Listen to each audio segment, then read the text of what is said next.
Bahagiaku cukup Hilangkan aja anjing saya. sederhana. Halo.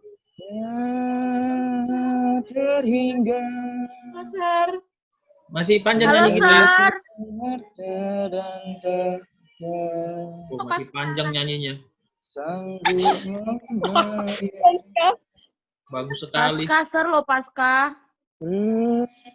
bercanda dan tertawa, berbagi apa saja yang Ini saya record ya, nanti saya upload ke YouTube ini. Jadi apa saja yang kalian ucapkan terrecord di sini.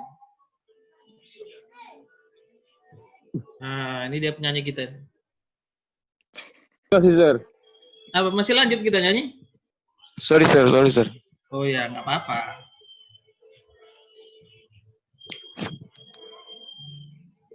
Oke.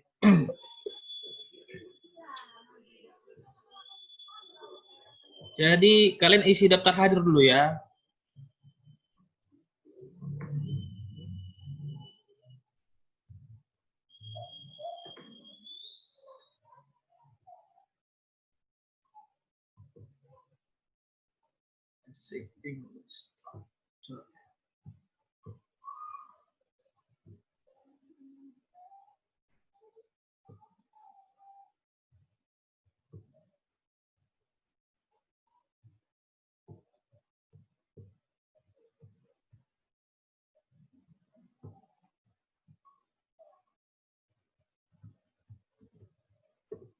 Itu link daftar hadir di chat.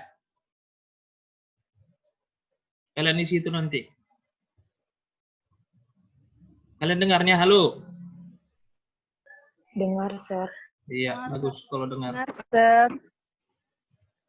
Apa kabar semua? Baik, Sir. Baik. Baik, Sir. Ada yang sakit nggak? Nggak ada, Sir. Ada, ya baik semua. Nggak mungkin aku ganti kartu sekarang.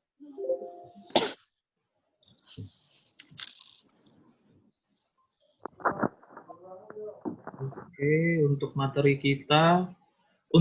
kita di link yang kemarin itu saya sudah perbarui. Saya akan perbarui setiap meeting ya. Jadi walaupun filenya sama, itu sudah bertambah itu slide-nya.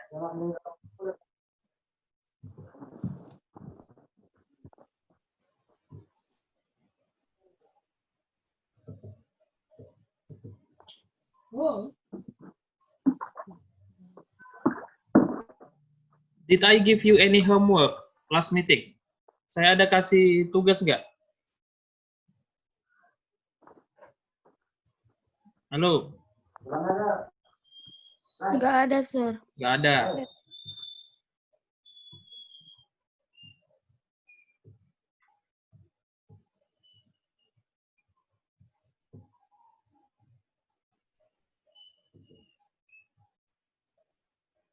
Oke.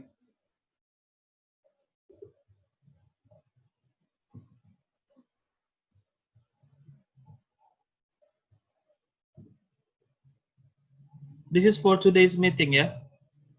Ini untuk pertemuan hari ini. We still continue our previous topic. Kita masih lanjutkan topik kita sebelumnya. Still about noun. And I think this will be the last day you learn about noun. Masih tentang kata benda. Dan saya rasa inilah hari terakhirnya. Ini bagian akhirnya. Which means that next meeting you will learn about next topic which is adjectives. Artinya nanti pertemuan berikutnya kalian akan belajar mengenai topik yang baru yaitu adjective. What is adjective? Apa itu adjective? Kata sifat. Kata sifat. Okay, so that's for next meeting. We will finish this topic first. Jadi itu untuk pertemuan berikutnya kita habiskan dulu topik yang ini ya.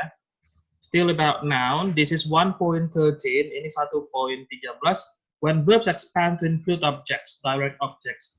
So today you will learn noun as objects. Jadi hari ini kamu akan belajar bagaimana noun itu bisa menjadi objek.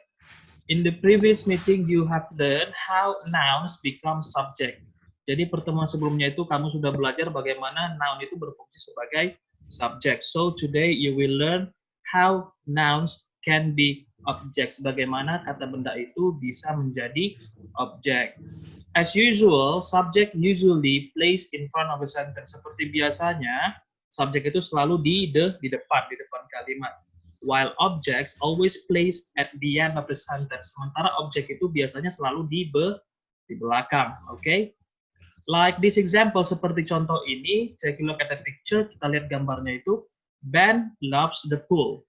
Ben as the subject, which also noun, Ben itu sebagai subjek, yang mana juga dia berfungsi sebagai noun, and then there is a verb, loves, and also the pool is also a noun. The pool itu juga noun, but act as object, tapi berfungsi sebagai objek. Oke, jadi di sini, in this sentence, there are two nouns, ada dua nouns-nya. The first is Ben and the second is the pool. While the function, they have different functions. Sementara untuk fungsinya, mereka punya fungsi yang berbeda. Yang pertama sebagai subject, and second as object. Jadi dia bisa saja sama-sama noun, tapi beda fungsinya. Okay? This sentence includes two nouns, Ben a proper noun, and you can read by yourself, and also you can download this material through the link I have given to you. Juga kamu bisa download materi ini ya di link yang kemarin, link Google Drive yang kemarin. I have re-uploaded the new one. Saya sudah upload ulang yang baru, oke? Okay? And then what is direct object? Lalu kemudian apa itu direct object? Tadi objek saya kasih tahu tadi objek itu yang dia letaknya di belakang. Lalu kemudian ada istilah direct object. Apa bedanya dengan objek? Sebenarnya sama ya. Bedanya adalah objek dalam bahasa Inggris itu ada dua jenis. The first is direct and the second is indirect. Jadi dalam bahasa Inggris itu ada dua jenis objek dalam sebuah kalimat. Apalagi dia kalau benda. Yang pertama itu direct object. Apa artinya direct? Siapa yang tahu? Langsung. And also there is indirect object. Dan juga ada indirect object. Jadi kalau direct itu langsung, indirect itu apa? Tidak langsung. Tidak langsung. Oke. The difficult one is the indirect. Yang agak susah itu yang indirect. Karena dia tidak langsung. While the direct is the most easy. Sementara direct itu ya gampang. Pokoknya objek apa saja yang secara langsung ditujukan yaitu direct. What about indirect, sir? Gimana tentang indirect, sir? You will learn that later, okay? Not now. Nanti kamu belajar tentang itu mungkin maybe in the 5th semester, di semester 5 itu nanti mengenai indirect object when you learn about the conditional, ketika kamu belajar tentang conditional. So it's not today, okay? Today you only know about direct objects. Untuk hari ini kamu hanya cukup paham mengenai direct object, okay? So don't trouble yourself. Jangan buat dirimu susah gitu ya. And then we move to the next slide, ke slide berikutnya. Verbs that can take direct objects are called action verbs, okay? Action verbs. Apa itu action verbs? Siapa yang tahu action verbs? We have the definition below. Kita punya definisi di bawah. But I'd like to know if you know that by your own words. Tapi saya mau dengar kalau misalnya ada satu dari kalian yang benar-benar paham dengan bahasanya sendiri. Kira-kira apa itu action verbs? Jadi verbs juga ada banyak. Salah satunya action verbs. Apa itu action verbs? Siapa yang tahu? Aksi dari kata Ben. Gimana? Kerja aksi, sir. Aksi dari kata kerja. Aksi kata kerja, sir. Oke, dia itu kata kerja yang menunjukkan aksi. Bisa ya, boleh. Oke, so verbs that can take direct objects are called action verbs. Here are 4 action verbs. Ini ada contoh 4. The first is write, eat, laugh, and swim. Okay, direct objects need action verbs. So every time you need a direct object, every time you want to make a sentence that has direct objects, you will need an action verbs. Jadi setiap kali Anda ingin membuat sebuah kalimat yang ada direct objects-nya, kamu sudah pasti akan menggunakan action verbs. Okay, it cannot be separated. Nggak bisa kamu pisahkan itu. Jadi where there is a direct object in a sentence, you will need an action verbs. Ketika kamu menggunakan direct object, sudah pasti ada action verbs. But it will be different, tapi akan beda. Like, well, actually it's vice versa ya. Sebenarnya itu dia timbal balik. When you use direct objects, you need action verb. When you use action verbs, you will need direct objects. Jadi dia timbal balik. Okay? Action verbs are verbs that express something that we do. Here are 4 sentences with direct objects. Each sentence is divided into 2 parts to illustrate the verb-object connection first, and then the subject-verb connection. So the next slide is like this. Verb-object.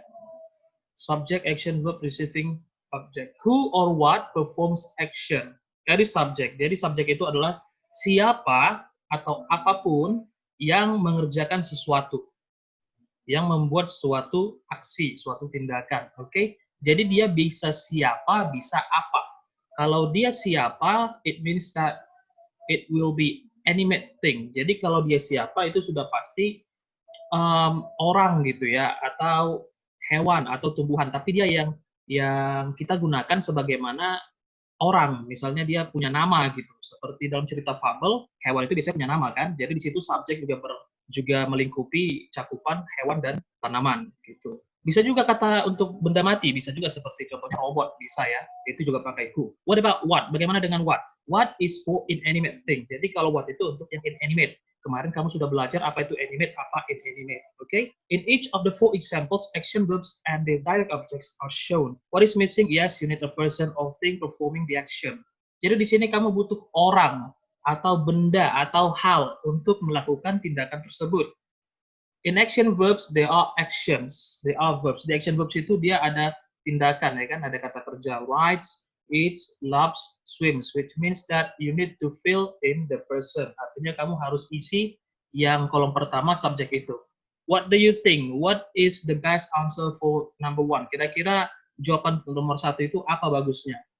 Bisa nggak saya isi misalnya Susan? Boleh nggak? Susan writes a book. Is it a logical sentence? Apakah itu sebuah kalimat yang logis? What do you think? Menurutmu gimana? Who or what? Apa, siapa, atau apa? Jadi bisa benda, bisa hewan, bisa orang, Tuhan pun bisa.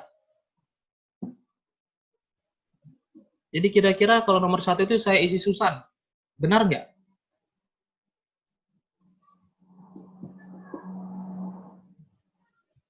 Halo? Benar, Sir. Benar. Yang bilang benar siapa? Saya. Saya. Ada kira-kira pendapat lain?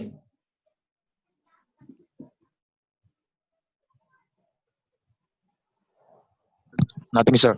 Nothing, oke. Jadi kalau saya isi, misalnya nomor 1 itu saya ganti, nggak jadi Susan. Jadinya misalnya, the book writes a book. Bisa nggak? Nggak bisa, sir. Enggak, ya. Iya, bisa, Itu, Sir. it is not a logical sentence, ya. Itu bukan sebuah kalimat yang logis. Although, it is true, grammarly. Walaupun dia secara grammar itu benar. Jadi secara grammar itu nggak ada yang salah. Misalnya, the book writes a book. Subjek kan harus noun. The book itu adalah noun. Book itu noun. Bisa secara grammar. So, grammarly, it is correct. Secara grammar itu benar. But logically, it is incorrect. Tapi secara logis, secara logika, itu tidak benar. Oke? Jadi, itulah uniknya bahasa. Secara tata bahasa dia benar. Tapi secara logika dia tidak benar. Kalau bisa gimana? Kalau bisa dia secara tata bahasa benar, secara logika juga benar.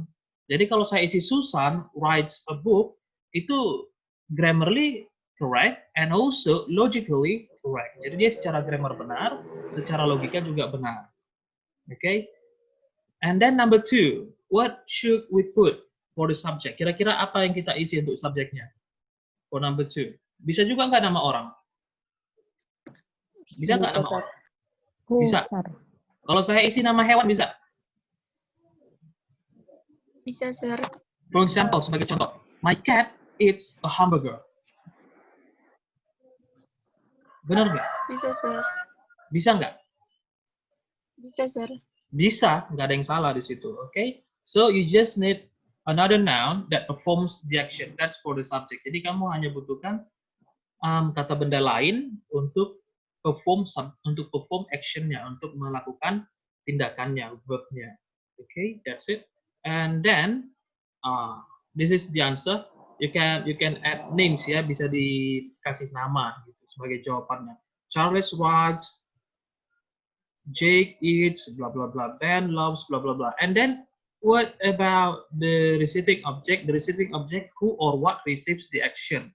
Jadi untuk objek itu siapa atau apa yang menerima tindakan tersebut. Oke? Jadi kalau dia di subjek itu who or what performs. Jadi kalau dia di receiving object, who or what receives. Di subjek dia pelaku, di objek itu dia yang menerima. Oke? Menerima perlakuan. And then, Charles writes, Jake eats, Ben loves, and Maria swims are 4 sentences that are complete with a subject and a verb. Okay, good. The sentences could end there, and you could add a period after each one. So, what will happen, jadi apa yang terjadi if you write the sentence without receiving object, without direct object? Bagaimana kalau kamu membuat sebuah kalimat tanpa direct object? Is it also a sentence? Apakah itu juga sebuah kalimat? For example, Charles writes a book, and then we want to do only Charles writes. Kalau misalnya dia kalimat yang benar tadi itu adalah Charles writes a book. Jadi kalau misal kalimatnya itu Charles writes aja, is it also a correct sentence? Apakah itu juga sebuah kalimat yang benar? What do you think? Bagaimana menurutmu? Can a sentence stand alone without direct object? Bisakah sebuah kalimat itu berdiri sendiri tanpa direct object? Bisa nggak?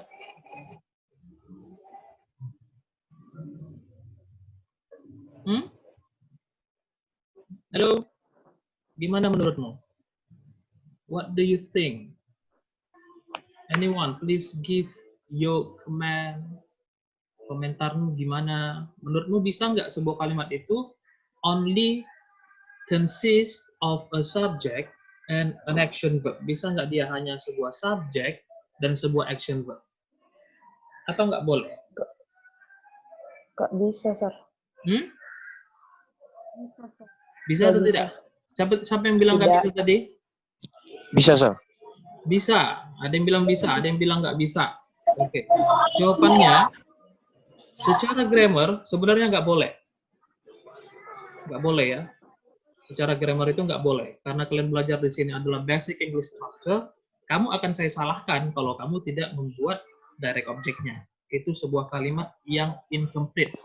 Tidak lengkap kalimatnya. Oke?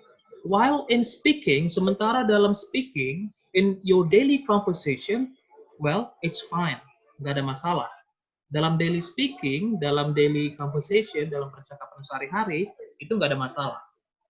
But grammarly, it is incorrect, incomplete. Tapi secara grammar, itu kurang tepat, kurang lengkap. Oke? Lalu, yang mana yang harus saya ikuti, Sir? Apakah yang secara daily speaking, secara daily conversation, grammarly, atau secara grammar? It depends on the situation, tergantung dari situasinya. It will be awkward if you do full grammar in your daily conversation. Akan sangat aneh sekali, kalau kamu menggunakan bahasa yang full grammar dalam daily conversation, dalam percakapan sehari-hari. Seakan-akan tidak luas. Seperti misal dalam bahasa Indonesia, ketika kamu ditanya teman kamu, kalau anak Medan bilangnya biasanya itu, kau mau kemana? Jawabannya, mau ke rumah, gitu kan. Lalu kemudian kamu jawab secara grammarly, gitu kan. Bahasa Indonesia yang benar, yang baik dan benar. Kau mau kemana? Saya ingin pergi ke rumah. Itu akan sedikit aneh, gitu. Seakan-akan not friendly ya, not a friendly language. Bukan bahasa yang bersahabat, seperti itu. But in the formal situation, tapi dalam situasi-situasi formal, lebih baik kamu gunakan yang grammar. Itu bedanya. Oke, lebih bagus kamu gunakan yang grammarly correct. Jadi tergantung situasi. Bahasa itu tergantung situasi. Kalau kamu cuma mau ngomong sama teman kamu, ya that's fine. You can just use your own language without taking a look at the good grammar. Bisa gunakan bahasa sendiri tanpa mempertimbangkan grammar yang benar atau salah. Itu dia kalau daily conversation. While in the formal situation, sementara untuk situasi-situasi formal, like writing letter, seperti menulis surat, you need to take a look at the grammar. Kamu harus perhatikan grammarnya. Well, it will be a bit different, tapi akan sedikit beda if you write love letter, right? Kalau kamu tulis surat cinta, sudah pasti beda. Nggak mungkin grammarly correct. Okay? And then, kemudian, however, they were extended to include writes a book, eats a hamburger, and I think you just read this by yourself. Saya rasa kamu baca ini sendiri, okay? And also, the link I have given to you, link yang saya kasih tadi untuk daftar hadir, Make sure you fill it now. Pastikan kamu isi sekarang. Fill it now. Because it needs a photo of while you're in this class. Karena itu akan meminta sebuah foto ya, seperti bukti kamu mengikuti pembelajaran ini. Nanti kamu upload lewat link itu. Jadi jangan setelah pembelajaran. Don't fill it when we finish this class. Jangan isi setelah pembelajaran. Oke, isinya itu sekarang. Oke, sambil didengar-dengarlah ceramah saya ini yang kadang membosankan. Next, berikutnya. Sometimes it is hard to recognize the subjects or objects of a sentence. Use question words to assist you with this process. Kadang itu susah sekali ya untuk mengenali subjek atau objek dari sebuah kalimat. Sebenarnya nggak susah ya, bukunya aja yang bilang susah. Nggak susah. Jadi, seperti yang tadi kita bicarakan, subjek itu selalu di depan, objek itu selalu di belakang. Even though the noun or in the same class, walaupun nounnya itu satu kelas. For example, in this example, Ben loves Susan. Ben and Susan are in the same group or class of noun. Sama dia, Ben dan Susan itu sama-sama proper noun.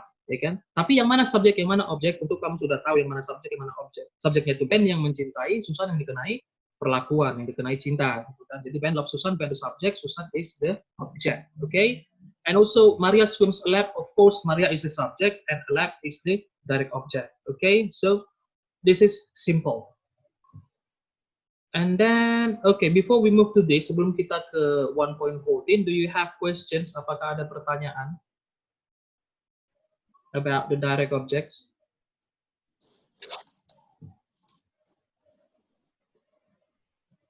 Any? Ada? Tidak? If there's no questions, I will continue. Kalau tidak ada, saya akan lanjut. Okay, no questions. Ada? Nggak ada ya? Nggak ada, sir. Nggak ada, okay. Another type of object, objects of prepositions. Who knows preposition? Sampai tahu preposition? Apa itu preposition? Kata depan. Kata depan, okay. Prepositions, kata depan. And what do you know about preposition? Apa yang kamu ketahui tentang preposition? Ada jenis-jenisnya kan, preposition itu? Siapa yang tahu preposition itu apa-apa saja? Atau jenis-jenisnya apa-apa saja? Contohnya apa-apa saja? Siapa yang tahu? On. Of time. At. Behind. Kuat dikit, kuat, nggak dengar. Maria ya? In. On. On, At. Behind. okay. At the corner. At the corner, at itu ya, bukan cornernya nggak ikut gitu ya. Beside. Beside, Under. under, okay. Jadi yang seperti itu adalah preposition. Preposition. And then, how do you identify preposition? Lalu kemudian bagaimana kamu menganalisa apakah suatu kata itu, if a word is a preposition or not. Apakah suatu kata itu adalah sebuah preposition atau tidak? Bagaimana kamu menganalisanya? Ada nggak yang tahu?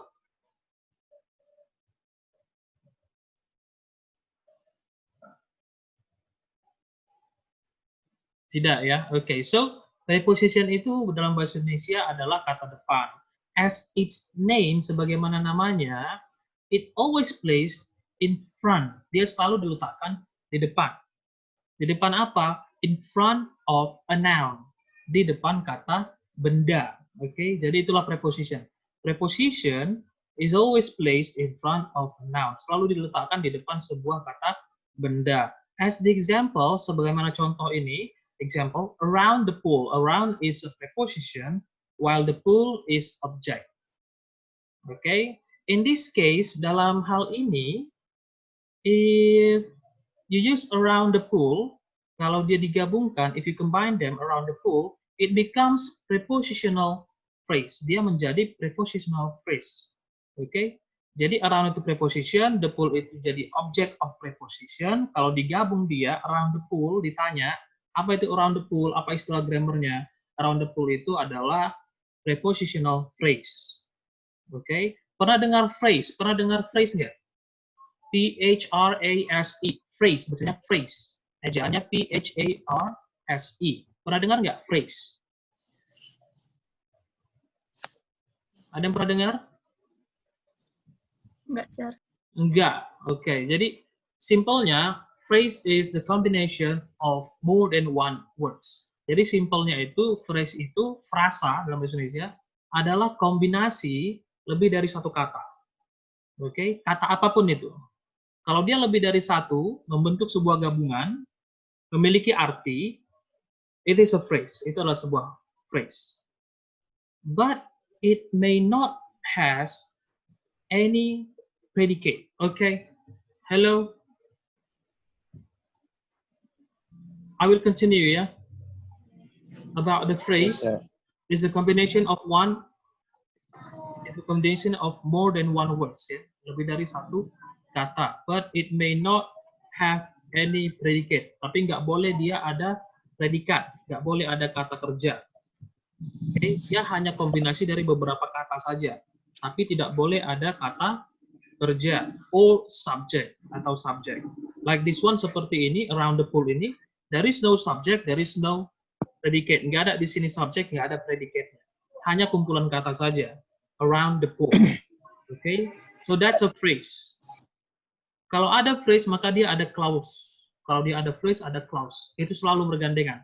Clause and phrase and clause. Kalau phrase itu adalah frasa, kalau clause itu adalah klausa. What about clause? Bagaimana dengan clause? Clause itu dia beda. Kalau clause dia harus ada subject, it must have subject and also a predicate dan juga sebuah predicate, sebuah kata kerja. Oke? Kalau nggak ada predicate, boleh kata kerja bantu, boleh to be. Itu dia kalau clause. Kalau phrase dia nggak boleh ada kedua itu. Hanya kumpulan kata saja. Jadi secara pemahaman, and the way of understanding, phrase is simpler than clause. Okay?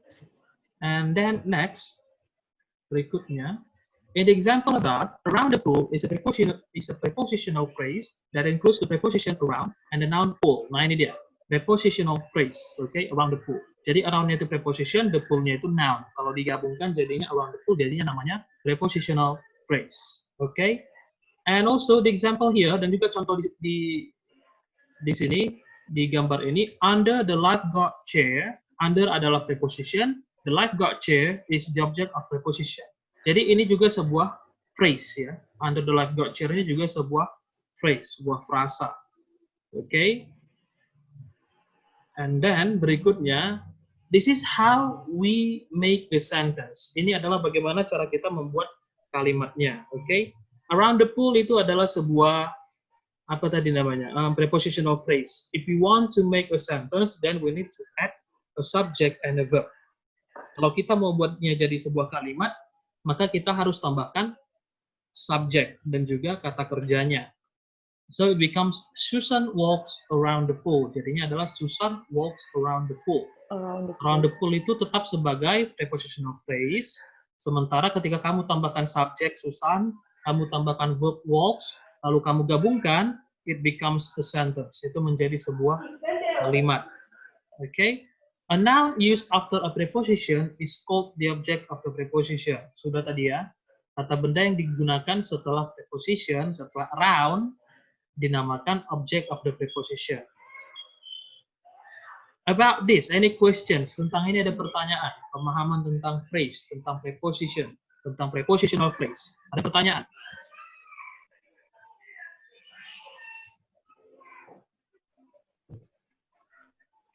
Again, no question. Very nice. And then we come to the conclusion. Kita ke kesimpulannya. This is already the conclusion ya. Ini sudah masuk ke kesimpulan. This diagram, what it says, Venn diagram ya. Oops, sorry. This diagram shows you that no matter what job nouns are doing, they remain nouns. Diagram ini menunjukkan kepada kamu apapun ya, apapun pekerjaan atau posisi yang digunakan dari kata benda tersebut, mereka tetaplah kata benda. Oke, okay? Jadi garis besarnya itu adalah, kalian tahu nggak lihat diagram? Lihat Venn diagram, belajar matematika kemarin kan? Jadi nouns. Nouns itu bisa sebagai subjek, bisa sebagai subject complement, bisa sebagai possessive nouns, bisa sebagai object of preposition, bisa sebagai direct object. Jadi inilah 5 fungsi dari noun. Oke, yang seperti ini kalian harus ingat. 1, 2, 3, 4, 5. Ada 5 fungsinya. Ada pertanyaan di sini mengenai semua penjelasan dari mulai first meeting, dari mulai pertemuan pertama. Do you have questions? That's all about nouns. Hanya itu saja tentang nouns. Nothing, sir. Nothing, sir. Nothing. Ada? Nothing, sir. Nothing again. Very nice. And take a look at this. The next summary illustrates the jobs nouns can do by using the noun Maria. Okay, let's see the example. Kita lihat di sini contohnya. Maria as subject. Maria swims. Maria di sini sebagai subject. Lalu kemudian Maria bisa nggak sebagai subject complement? Of course, she can. Tentu saja bisa. The example is the student is Maria.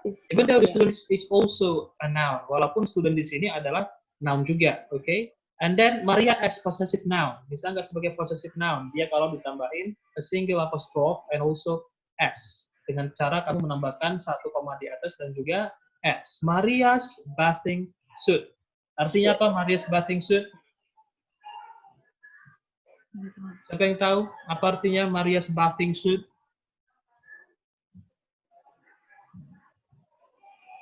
Apa bathing suit? Bathing apa bathing?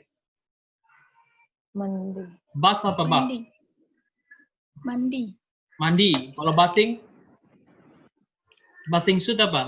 Bath tadi mandi. Bathing suit? Suit apa suit? S-U-I-T. Baju mandi. Aha. Baju? Mandi. Baju mandi ya. Lebih tepatnya boleh dibilang juga bathing suit itu sama dengan swimsuit. Tahu swimsuit? Baju renang. Baju berenang. Oke, jadi Maria's bathing suit itu apa? Baju berenang. Baju berenangnya si Maria. berenang Oke. Maria. Maria's bathing suit ini apakah sebuah kalimat? Is Maria's bathing suit a sentence already? Apakah Maria's bathing suit itu sudah sebuah kalimat?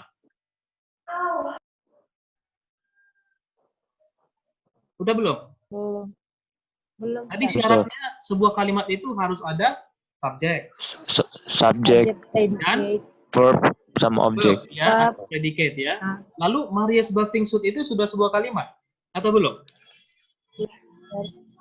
Contoh yang pertama tadi Maria as subjek, Maria swims. Subjeknya mana? Maria. Maria. Ada verbnya?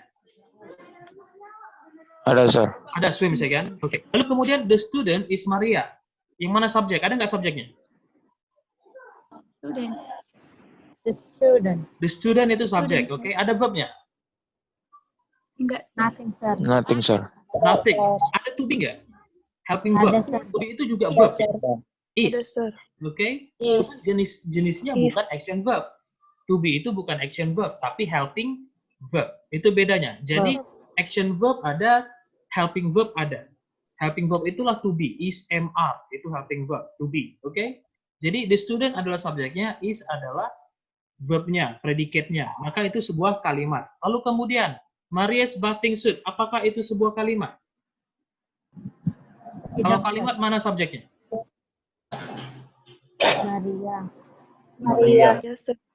Maria di situ nggak kalimat. Nggak sebuah kalimat. Sub- Karena Maria itu bukan Subjek. subjek. Nggak ada di situ subjek. Coba kamu artikan, Maria's bathing suit, pakaian renang Maria. Itu kalimat nggak? Apakah dia mengerjakan sesuatu? Tidak kan? Enggak. Tidak. Oke, jadi Maria's bathing suit itu bukan kalimat. Kalau bukan kalimat apa namanya? Phrase. Hanya kumpulan kata saja.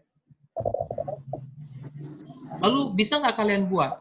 Please make a sentence by using Maria's bathing suit. Coba buat sebuah kalimat menggunakan phrase itu. Maria's bathing suit. Bisa nggak? Pakaian renang Maria. Coba bikin dulu bahasa Indonesianya. Kalimatnya. Baru nanti kita translate. Pakaian renang Maria. Bikin dulu sebuah kalimat. Bang, I look.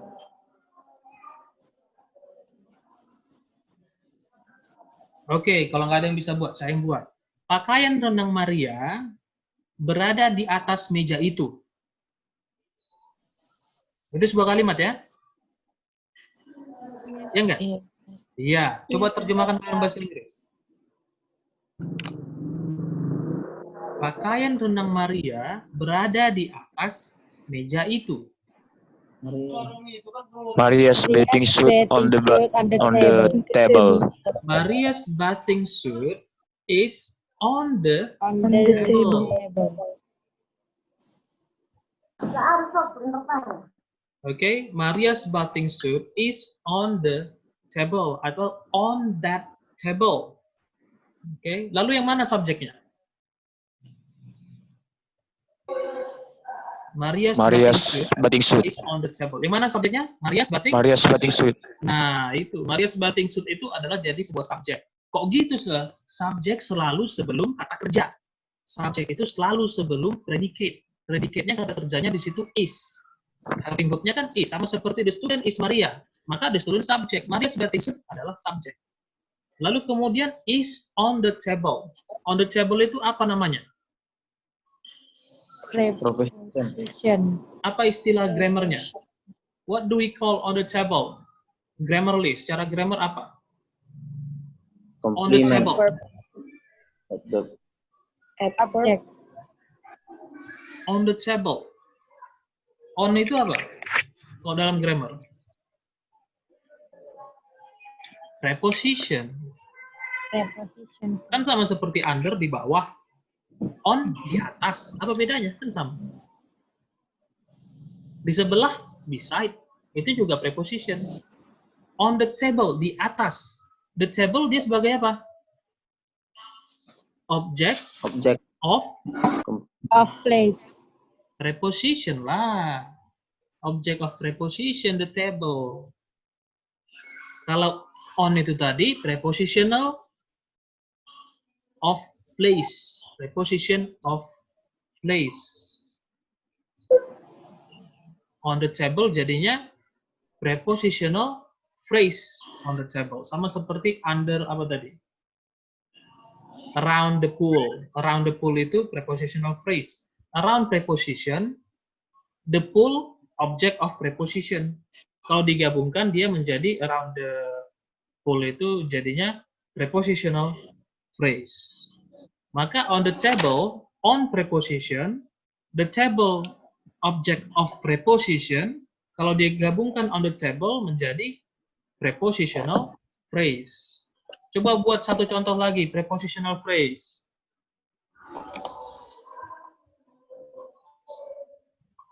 Satu contoh lagi untuk prepositional phrase. Siapa yang bisa, ayo?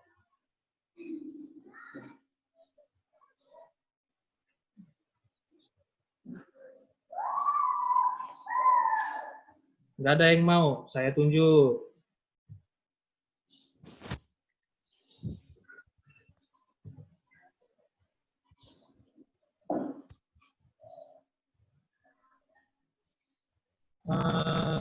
Devika Tampu Bolon.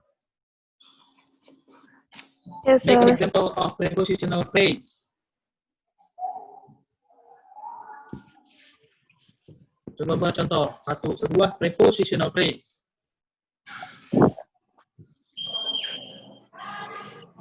Kalimat aja kan, sir? Hah? Kalimat.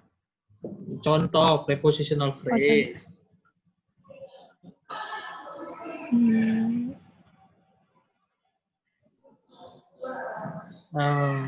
Budi. Kalau udah ada budinya udah salah.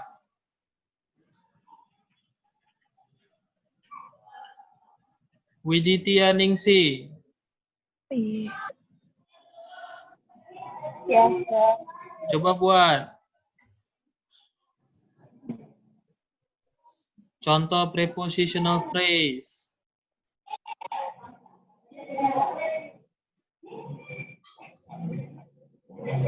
Iya juga. Ulangi, buat sedikit. He is tadi. Oh, udah ada is-nya udah salah. Saya mau prepositional phrase-nya aja. Nggak usah kalimatnya. Rosaria.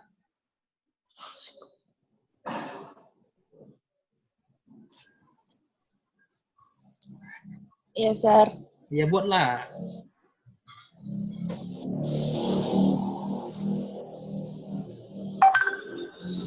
Beside, sir. Iya, beside apa? Beside the garden. Beside the Garden. garden. Ya, beside the garden. Oke. Yang mana yang preposition? Side. Beside. Beside Yang mana object of preposition? garden.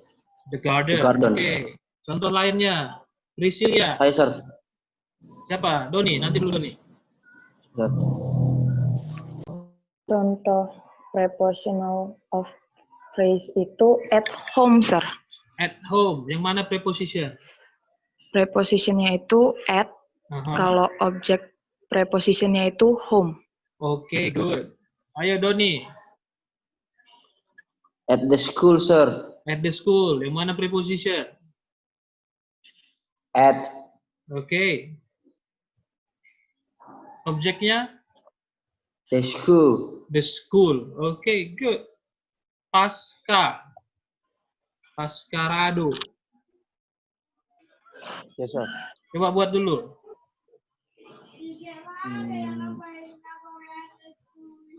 Beside on the stream. Beside On the stream. on the stream.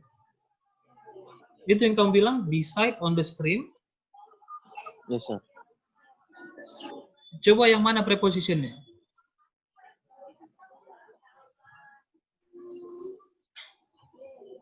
Beside, sir.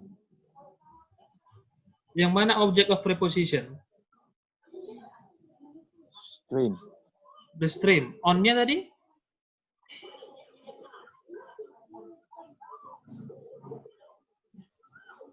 Oh, on the stream, sir. Nah, jadi begini. Kamu tidak bisa, you cannot, ya, you may not use more than one preposition at the same time, at the same place. Ya, jadi kamu nggak boleh gunakan lebih dari satu preposition secara bersamaan. Beside, on, under, kemudian apa lagi? Under, on, digabungkan, nggak bisa. Near, around, nggak bisa. Kan udah salah itu. Artinya aja sudah rancu. Beside, di samping, di sebelah. On lagi, di atas. Unless, kecuali you wanna say, kamu mau bilang, mobil itu di dekat rumah saya, di samping pohon besar. Mobil itu di dekat rumah saya, di samping pohon besar. Itu boleh. Apa bahasa Inggrisnya? The car is di dekat rumah saya, near my house, di samping pohon besar, beside the big tree. At a big tree. Nah, itu boleh. Oke? Yes, sir. The rule is one. Aturannya adalah satu. Di mana ada preposition, harus ada object of preposition. Setiap ada preposition harus punya objek. Karena preposition itu dikatakan sebuah preposition ketika dia memperkenalkan sebuah objek. Ketika ada object of preposition. Kan nggak mungkin. Di atas apa? Di atas langit kah? Di atas langit itu masih sebuah preposition. Kalau di atas saja. Where are you? Kamu di mana? Saya di atas. I am on. Apa artinya itu? Di atas mana? Pasti timbul pertanyaan lain. Di atas mana? Makanya dia harus punya object of preposition. Hanya kitanya orang Indonesia pas ditanya mau kemana? Mau ke depan. Ke depan mana? Nggak tahu. Di mana? Di dalam. Di dalam apa kan nggak tahu kan? Jadi kalau orang Inggris itu dia lebih jelas. Di dalam mana? Where are you? I'm inside the house. Saya di dalam rumah. Where is your mother? My mother is in the kitchen. Di mana ibumu? Ibu saya di dalam apa kitchen? Dapur. Dapur.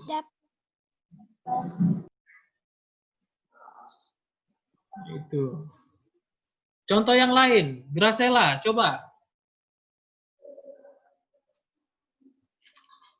Graciela.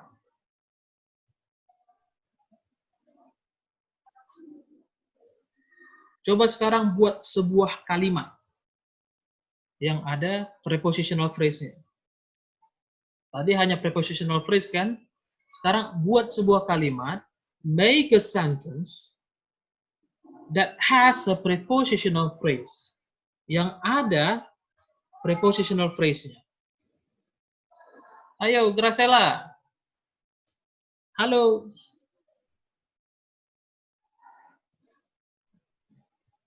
I cannot hear you. Saya tak bisa dengar. It is muted. Suaranya dia nonaktif.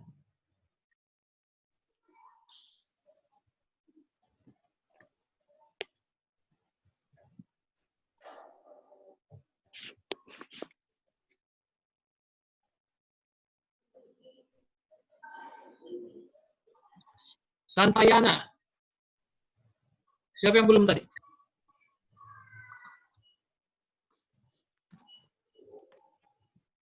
Santayana. Yes, sir. Mana wajahmu? Hilang. Nah, itu.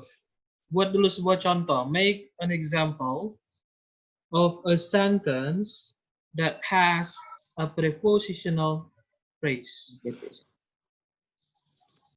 The library is between the supermarket and the school. Kuatkan sedikit suaramu, nggak dengar. The library is between the supermarket and school. Okay, good. The library is between the supermarket and the school. Okay, between juga sebuah preposition. Okay, that's it. Thank you, itu dia. Terima kasih. And then kemudian the next slide is task. Okay, slide berikutnya adalah task. What is task? Apa itu task? Rumus task. Apa bahasa Indonesia task? Tugas, sir. Tugas, ya. Tugas. Okay. So here is the task. Ini dia tasknya. Ada A, B, C, D, E, F, and G. Okay. Part A until G. Part A sampai G. Okay. I want you to do this. Saya mau Anda kerjakan ini. Okay. Do it by yourself. Kerjakan sendiri. And then, listen. You may write it by pen. Kamu boleh tulis tangan. Boleh tulis pakai pulpen. And also, you may also type it in Microsoft Word. Boleh juga diketik di Microsoft Word. Ya. Yeah. And you must submit to me through a link. Kamu coba nanti kumpulkannya melalui sebuah link. I will send the link. Saya akan kirimkan linknya. It's another Google Form. Itu linknya itu juga sebuah Google Form. You will have to upload your task into the link. Kamu akan upload tugas kamu ke link tersebut. Okay? Jadi kalau kamu tulis tangan, if you write it by your pen, by your own hand, make sure you photo. Pastikan kamu foto, ya. Foto hasil kerjaan kamu itu, and then make them into one file. Kemudian satukan mereka menjadi satu file, and then upload it through the link. Kemudian upload atau unggah ke link yang saya kasih nanti. Oke? Okay? If you do it in Microsoft Word, kalau kamu kerjakan di Microsoft Word, it will be a lot easier. Udah pasti akan jauh lebih mudah karena tinggal upload saja. Oke, okay? That's it. Itu dia. Any questions about the task? Adakah pertanyaan tentang tugasnya? Paling lama jam berapa, sir? Paling lama jam 6 sore. Oke, okay? Today ya, hari ini. And no more yang lewat. Can you bisa? Is it possible? Apakah itu memungkinkan? I think it is. Saya rasa memungkinkan ya. Because this is only to fill in ya. Ini hanya cuman mengisi saja. Like Susan eats lunch. Determine whether or not the word in red type is a noun. Kamu disuruh memutuskan atau memilih apakah yang warna merah itu dalam setiap kalimat itu, apakah itu sebuah kata benda. Kalau iya, tinggal tulis Y. Y for yes, and N for no. Kalau no, kamu tinggal tulis N. Susan eats lunch. Lunch itu noun atau tidak? Kalau ya, maka kamu ketikkan di situ Y. Kalau tidak, kamu ketikkan N. Begitu. Only the answer ya, jawabannya saja nggak masalah. You don't need to retype all of these questions. Kamu nggak perlu ketikkan ulang semua pertanyaan ini. Only the answers are okay. Jawabannya saja pun tidak masalah. So for example, part A, number 1, Y, number 2, N, number 3, Y, and so on. Jadi contohnya nomor untuk part A itu kamu ketikkan nomornya 1 sampai 10, langsung aja jawabannya Y, N, atau bagaimana. Begitu. You don't need to retype the questions, nggak perlu dituliskan lagi pertanyaannya. Okay? Any more questions? Satu lagi pertanyaan lain? This is simple ya. Complete each sentence with either a or her. Underline the subject of each sentence. Oh, simple. Ada? Ada pertanyaan lagi? Tidak? Do you have more questions? No? If you don't have any more questions, we will just end this meeting. Kalau nggak ada lagi pertanyaan, kita akhiri saja meetingnya ini. Oke? Okay? Tidak ada ya? Oke. Okay. Tidak ada, sir. Thank you for coming today. Make sure you fill in the present list. Pastikan kamu isi daftar hadir. And make sure you do the task. Pastikan kamu juga isi, kerjakan tugas-tugasnya. And upload it before the time. Dan upload sebelum waktunya. Okay, thank you. That's all for today. Stay blessed, stay healthy. God bless us. Thank you, sir. Thank you, sir. Thank you, sir. Sir.